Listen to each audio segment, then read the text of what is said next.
Hello fellow audiophiles, I am Wave Theory, and today I would like to share some thoughts on the question, how does one begin on this audiophile journey? Or, said another way, how does one get into this hobby? Because if you are new to this, and by the way, if you are, hi, I'm Wave Theory, thanks for watching, and I hope you find this video successful, and please like and subscribe, and do those things that you do to support YouTube channels. But the point is like if you have reached a point where you have decided, you know what, I like music, I like video games, I like watching movies, but I'm in a situation, movies or television, but I'm in a situation where having speakers in any of those instances is distracting to other people in the house, or I'm on the go a lot, but I want some higher quality sound than the little earbuds that come with my iPhone or my Android phone can give me. You know, how do I get into this? There are so many options out there, and you're right, there are a lot of options out there. It can be overwhelming. Okay, how do you get into it? Okay, let's talk about that. So again, I want to empathize with you because it can be a challenge, because here on my arm there's just 5 models that can be had frequently for $200 US or less. Here's a 6th one, okay, that I have here in-house right now to do this video, okay, and like even if that were all of the choices for $200 US or less for headphones, just the headphones, that could get overwhelming, okay, so I will just share a few thoughts here about where to begin the journey and my recommendations for how to get into this. Okay, so here's the thing. The first thing that I want to tell you is calm down a little bit, okay? Again, I know it can seem like there's just so much out there and it's overwhelming, and it is. But if you're just starting, most of the things that you can buy to start here that are legitimate, like audiophile grade headphones, amplifiers, digital to analog converters, that sort of thing, are going to be a marked upgrade from plugging in a $50 pair of headphones that you can buy at Walmart or Target and plugging them into the headphone output of your PC or your laptop or something like that. Many of them, even at the budget end, and at this point you need to pay a little bit more attention to what you're doing, but many of them will also, with a proper amp, outperform some of the very popular active noise cancelers out there, like the Sony WH-1000 series, or the Bose Quiet Comfort series, although I think they just changed their most recent one to the Bose 700 or something like that. Anyway, those headphones are fine. Like I have a set of WH-1000 XM3s that I use for various applications, like when I'm out mowing the lawn or something like that, where you have a steady, loud background drone of sound. The active noise canceling can help that quite a bit. But those products sound much better than earbuds plugged directly into an iPhone or Android phone, okay? But they're still a little bit limited. And for the cost of them, you can get significantly better sound to use at a desk or on your living room couch or wherever it is you want to set up there where you're not going to be moving around a whole lot. So, yeah, that's where I'm going to start this. Just say relax a little bit. There are a lot of good options, and pretty much anything you pick up is going to be better than what you're likely starting from. So rest assured of that. Now, that doesn't mean you're going to automatically love what you buy for the entire time. And at that point, just relax a bit too. It's okay. Like, I bought several under $200 headphones when I was first seriously getting into this hobby, and like some of them I kept as references and some of them I sold off because they just weren't doing the job for me anymore. And here in the United States anyway, there's a very robust used market where you can recoup a fair amount of your cost and get new stuff for fairly reasonable money. Okay, so I know that, you know, even $200 US is something that a lot of people have to save and work towards, and I get that and I respect that. I have been there. Okay, but it also is Not the end of the world either if you don't get it right the first time, because you may not really know what you like and what you value most about sound. So some of that advice is just start somewhere, okay? And start paying close attention to what you like, what you don't like, what you wish there was a little bit more of, what you wish there was a little bit less of, and those sorts of things. Okay. With that, I will make a few specific recommendations. We'll start a little bit more general in the recommendations and we'll work towards a little bit more specific. And my recommendation, at least let's just talk headphones for a moment. My recommendation is that the more you stick to a well-established brand, the better your odds are going to be. Now, some are going to disagree with me on that. There are a lot of like newer Chinese companies, for example, that have made a big splash in the industry. To my own hearing, I have found them to be more often than not a little less than impressive. Not because all Chinese audio products are bad. That's not true at all. There are some that are excellent. And I'm even going to have a couple of units that I'll recommend from a Chinese company here in just a moment. But just be careful with that. What I mean by stick with an established brand are names like Sennheiser, Beyerdynamic, Grado, Hi-Fi Man, Fuzztex. Okay, just those are just 5 examples of like really well-established, well-respected headphone companies. And the good news is just with those 5 brands that I named, and I'm sure I'm leaving some out, but even with just those 5, you've got lots of options. I should throw Audio-Technica in there too. So there you go. There's a 6th, Audio-Technica. Okay, so that's my recommendation, is to look at those first, because those brands offer a wide range of products at a wide range of price points, and they all have budget models that you can look at and decide whether or not you want to try them. Okay, with that said, here are a couple of more specific recommendations. I think, and let's see, I put all those headphones in a pile. Which one is it? It's this one.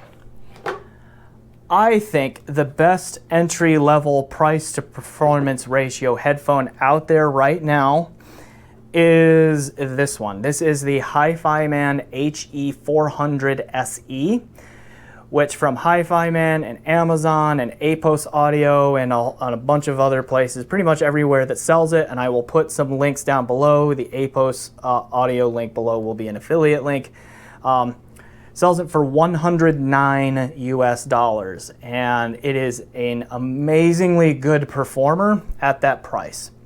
The one downside with it is, I'd say there are 2. The biggest downside is that it's a little bit harder to drive than some of the other entry-level models.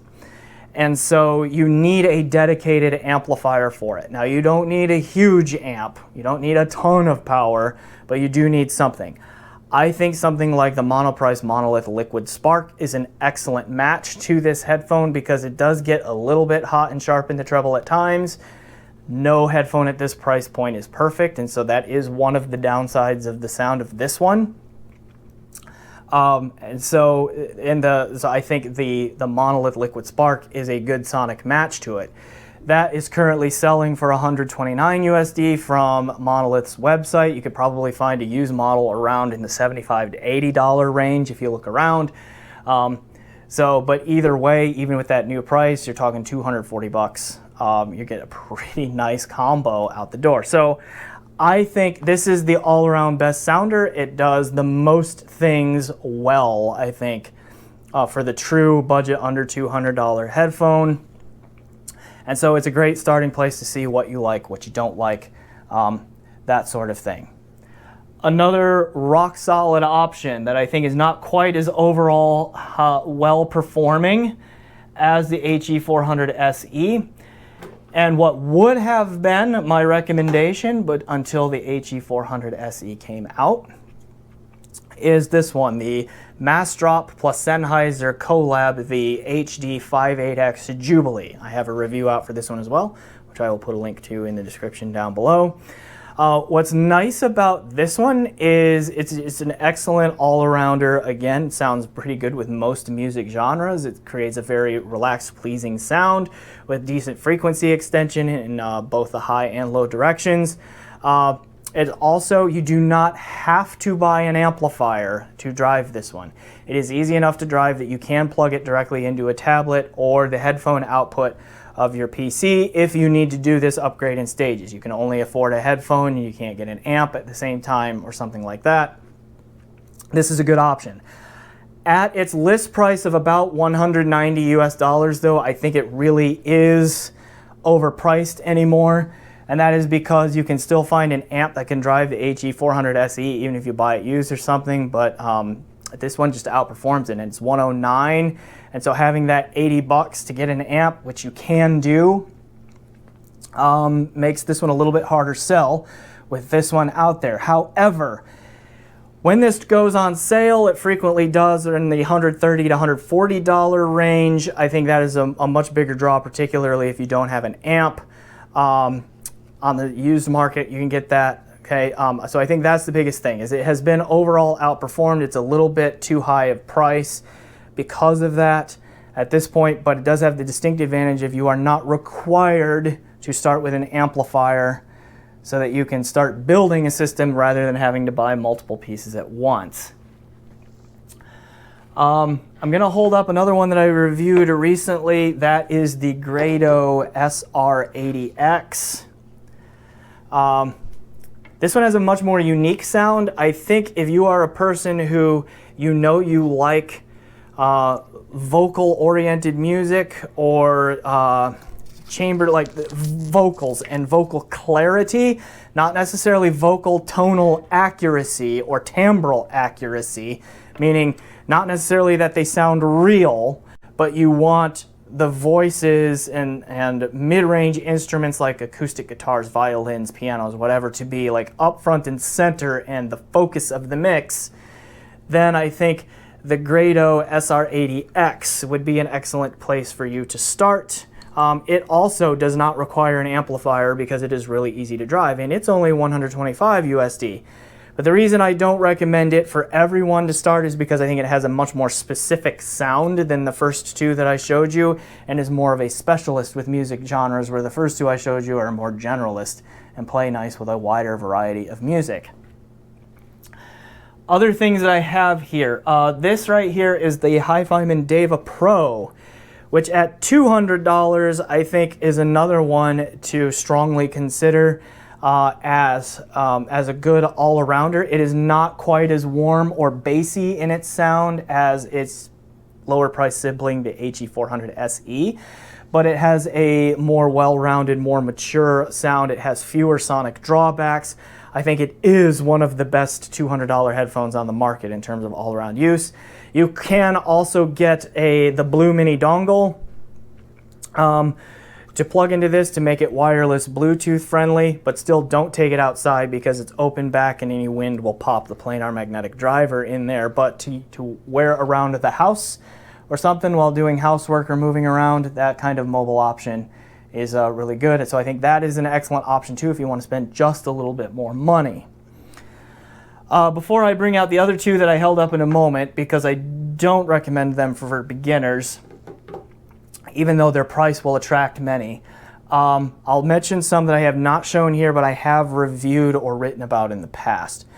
One of those would be the Mastrop Hi-Fi collaboration of the HE4XX. Pretty good all-arounder again. A little bit more specific, I think a little bit more treble energy in there at times. I will put a link to my written review of that below. That is also a solid option for many. Okay, another one that I had for a while, which I sold off, would be the Deconi Blue, which is a very slightly modified and given new pads of the Fostex T50RP Mark III. Now, that's another headphone that is a little bit more of a specialist. Like, it has a very, very V-shaped signature. Meaning if you look at a frequency response graph, the bass is elevated and the treble is elevated, which means its shape is kind of V, right there with the mid-range a little bit pulled back. That one is a very V-shaped, very powerful, punchy, but a little bit thick and sloppy at times in the low end. It's got a fair amount of bloat, meaning some of that bass elevation bleeds into the lower mid-range. So it has a very thick, full sound to it, but not a very fast sound all of the time. So if you are into hip-hop, you are into EDM, all of that, that is a little bit lower on the beats per minute scale, meaning not super fast in tempo. I think that's where the Duconi Blue / Foztex T50RP really shines. I would recommend that you put some Shure 1540 pads on it, because Foztex headphones across their entire line, so this cheaper one is of no difference. Foztex headphones are very, very sensitive to pad rolling, meaning swapping out different kinds of pads. And I think the Shure 1540 gives you the cleanest, most well-rounded sound with that particular headphone. So that is an option out there for a specific use case, I think, as well.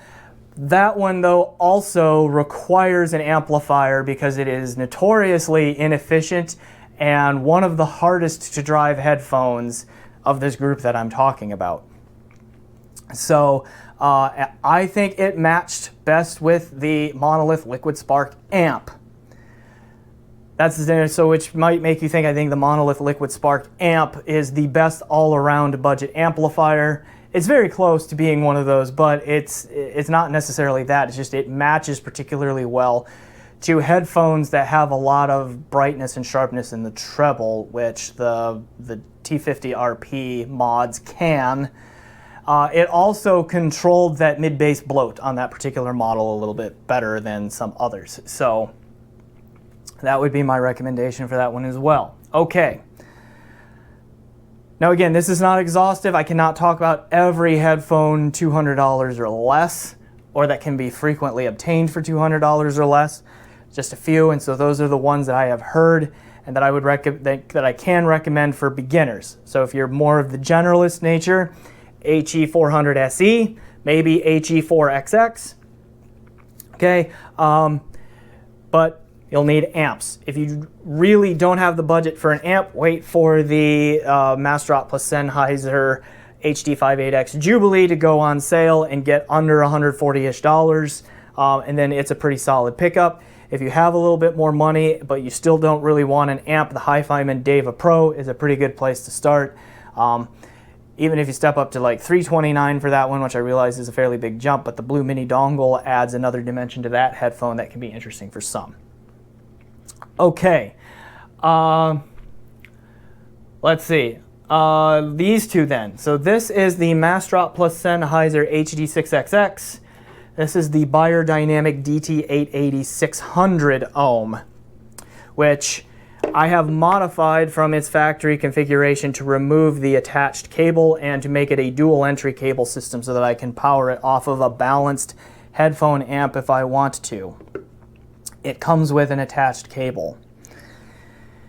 These headphones are attractive to many beginners because they have sterling reputations which are well earned, and you can see my reviews of each of these which in links below.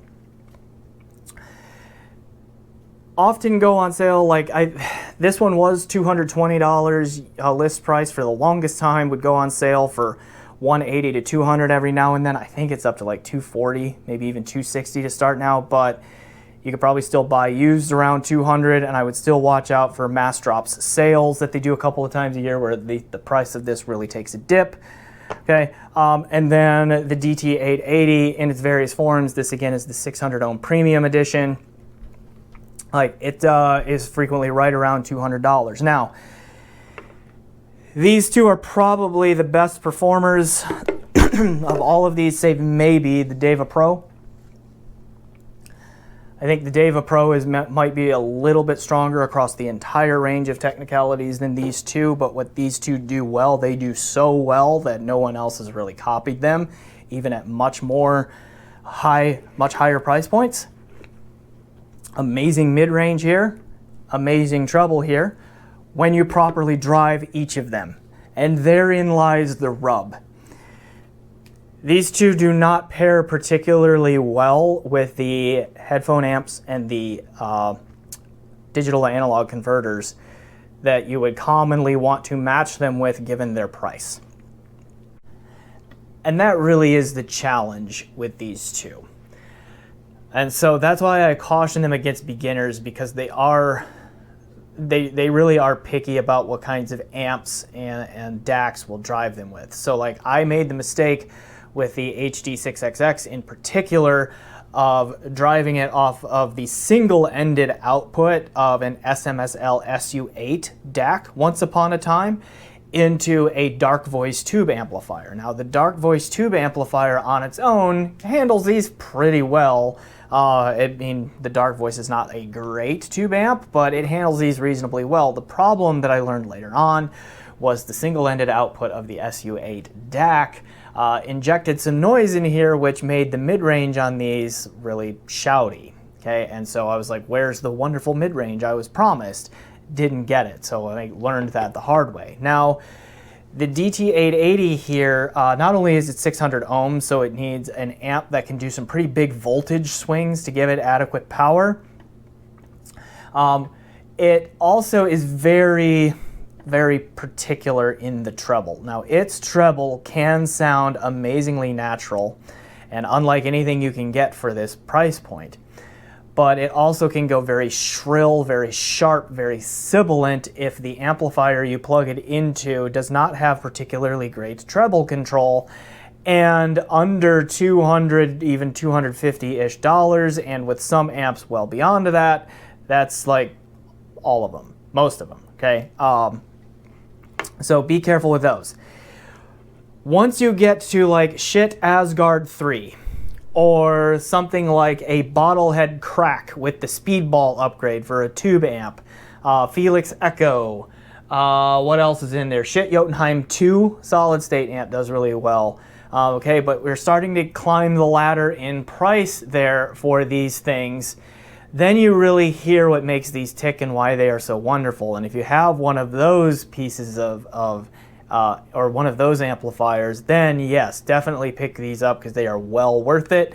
And they scale up with electronics so well they will stay in your collection a lot longer than you anticipate there. But again, I don't think they are for beginners. Okay, so there are my thoughts on some of like the cheaper headphones that are out there and like where to start with those. Amplifiers. I have done a written comparison of a lot of budget amplifiers, which I'll put a link to down below, which is a little bit older now, a little bit out of date. Some of the prices have changed. Like for example, the Bifrost 2, not Bifrost 2, excuse me, the Asgard 3 was $199 US at the time that I wrote that, but now it's $249 US, so that changes that value proposition a little bit. The Liquid Spark was $109. It's now $129, which is not a huge change, but it still changes things a little bit. All that. But I will put a link down to that. So if you want to dive into amps, you can look at that too. But again, if you are a beginner, it's just more important that you get one rather than you stress on and on and on about which one to get. The only one that I would really recommend you not buy, and this may be different now because they have launched a Mark II, which I have not yet had a chance to review, is the Topping L30. I don't think that one will give you a fair representation of the headphones that are here, but JDS Labs Atom, good. Monolith Liquid Spark, good. Gishelli Labs Arkel 2.5 GMR, good. The iFi Zen Can, pretty good as long as you don't put one of these two on it. Didn't handle these two as well, but it should handle all the others just fine. Okay, but again, I'm going to rely on my written work previously, which I think is still mostly accurate, and I'll put a link down below there. So then that leaves us with the last thing to discuss being DACs, or digital to analog converters. And I think even more than the amps here, at the beginning level, provided you're not trying to power a DT880 through your amp or an HD6XX with any of these others, the most important aspect is to just get one. Okay, and start exploring from there. And there are tons of good options, like the JDS Labs Atom amp, fine. The what is it? The matching monolith liquid spark DAC, fine. The shit Modi, the Modi 3, I think they're now up to 3E, fine. The topping E30, fine. The iFi Zen DAC, fine. Okay, like any of those are going to work. Okay, just pick one and get started with it. Buy the one that matches the amp you bought, or whatever. Okay, just start somewhere, and you'll be all right with those. So again, like that's one of those things where, yes, there's so much out there. You know, what do you worry with? Just get something to get started. Now, with a DAC, the thing you're probably going to worry about with the most is what kind of connections you have. If your source, meaning the thing you play your music from, is a computer, or you're using your phone, like the USB output of your phone or whatever, you're going to want a USB input, and pretty much every one of those DACs has that. I don't know of any of those that I just named that do not have a USB input. The thing you may want to watch out for is maybe you want to connect from the optical output of your motherboard on your PC. So you may want to make sure that you have one that has an optical input on it, possibly. Another thing to consider might be, like, do you need 2 analog inputs? Like, you have a turntable that has either a built-in phono preamp, or you already have the phono preamp to connect to a set of speakers and you're moving to headphones or whatever. Maybe you want a second analog input, and the only one of those that I know of, actually there are 2 of them now that I think about it, of the amps that I mentioned that have multiple analog inputs would be the JDS Labs Atom and the iFi ZenCan. Okay, so keep that in mind too, okay, with that. But yeah, as far as digital sources go, like, what are your connections? Just make sure you get a DAC that matches that, and that should be as easy as looking at what kind of connections do I have and what do I need, and then what do they offer. But really, that's it. Just get one to get started, and then just start paying close attention to what you like about the sound, what you wish was maybe a little different. Do you want a little bit more bass? Do you want a little bit less bass? Do you want a little bit more vocal presence, a little bit less? Do you want more treble? Do you want more, okay? Or do you like the amount of treble, but it's too sharp, you would like to have it more controlled? Like, all of those things you can get as you climb the ladder and get into better and better gear, but start somewhere. All right, I'm Wave Theory. I hope that this was helpful in terms of how you get started in this hobby. I find it to be a really richly rewarding hobby and connects me to music in new and interesting ways all of the time. I have a lot of fun in it, okay, because I love music, but I also love the gear.